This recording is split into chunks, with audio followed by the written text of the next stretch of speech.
বাঙালির সংস্কৃতিতে পৌষ পার্বণ একটি অন্যতম আকর্ষণ। পৌষ সংক্রান্তি বা মকর সংক্রান্তি মানেই হিন্দু বাঙালিদের চিরাচরিত বিশেষ উৎসব। বলা চলে বাঙালির 12 মাসে 13 পার্বণের মধ্যে একটি অন্যতম পার্বণ এই মকর সংক্রান্তি উৎসব। পৌষ মাসের অন্তিম দিনে এই উৎসব অনুষ্ঠিত হয় গ্রাম বাংলায়। চলতি ভাষায় অনেকেই উৎসবটিকে পৌষ পার্বণ নামে অভিহিত করে থাকেন।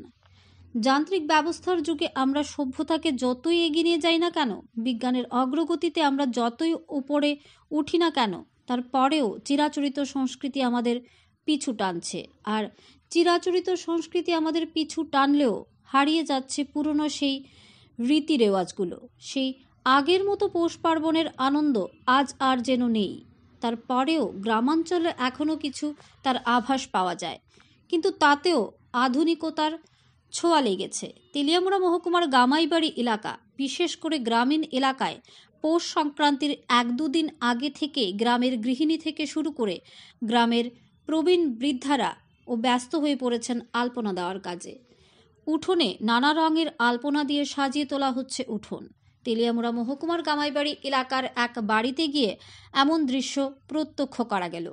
বাড়ির উঠোনে চালের গুঁড়ি, সাদামাটি ও বিভিন্ন রকম রঙের ব্যবহার করে সুন্দর আলপনা তৈরি করতে ব্যস্ত সবাই। ওনারা জানান, আগের দিনের চালের গুঁড়ি, সাদামাটি ইত্যাদি দিয়ে আলপনা দেওয়া হতো এবং সেই জিনিসগুলোর কদরও ছিল, কিন্তু বর্তমানে বিভিন্ন রকমের রং ব্যবহার করে আলপনা আঁকা হয়, ফলে চালের গুঁড়ি, সাদামাটি প্রভৃতি সামগ্রীর কদর নেই। ওনার কথায় স্পষ্ট, পূর্বপুরুষদের স্মৃতি আঁকড়ে ধরে রাখতে আলপনা তারা উঠোনে দিয়ে থাকেন। ব্যুরো রিপোর্ট, আরি, ধর্মনগর। আমার নাম মালিকের নাম দিলে হতো না? কোন পীযুষ রায়। এটা কোন জায়গা? গামাইবাড়ি ধর। আচ্ছা, কি করতেছেন আপনি? আলপনা দিতেছে। ও, সংক্রান্তি উপলক্ষে। হ্যাঁ।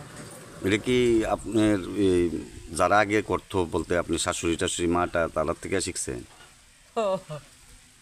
আচ্ছা, এটা যে নিয়ে করতেছেন, হ্যাঁ, এটা মানে আঁকতেছেন মানে কি কি জিনিস দিয়ে তৈরি করছেন, মানে আঁকতেছেন যে? এই আমরা যে ইয়া তো সেইটা তো সাদা মাটি লইছি। আচ্ছা, আর কি কি রয়েছে? শুধু কিছু জল সাদা মাটি। আপনার ছেলে মেয়ে আসেনি? আচ্ছা, 2 জন ছেলে। ও, মেয়ে নাই? না। তো এই যে একটা দীর্ঘদিনের প্রথা আলপনা আঁকন, এদিকে আগামী প্রজন্ম যারা আছে, আপনার বউ তো যারা আইব তারা করবো নি? ওখানে দিনে তো ওগুলো কত আছে না? কিছু কিছু বাড়িতে করে না, সব বাড়িতে করে না। প্রায় মাসবিদ করে। এটা তো শহরে তো এটার একদম উঠেই গেছে গা। তো এটা শুধু একমাত্র ওখানে দেখা যায় শুধু গ্রাম অঞ্চলেই কিছু আছে না। তো আপনারা সংক্রান্তি আইলেই তো এডি করেন না? হ্যাঁ। আর এমনি তো লক্ষ্মী পূজা টুক পূজা হইলে না? হ্যাঁ।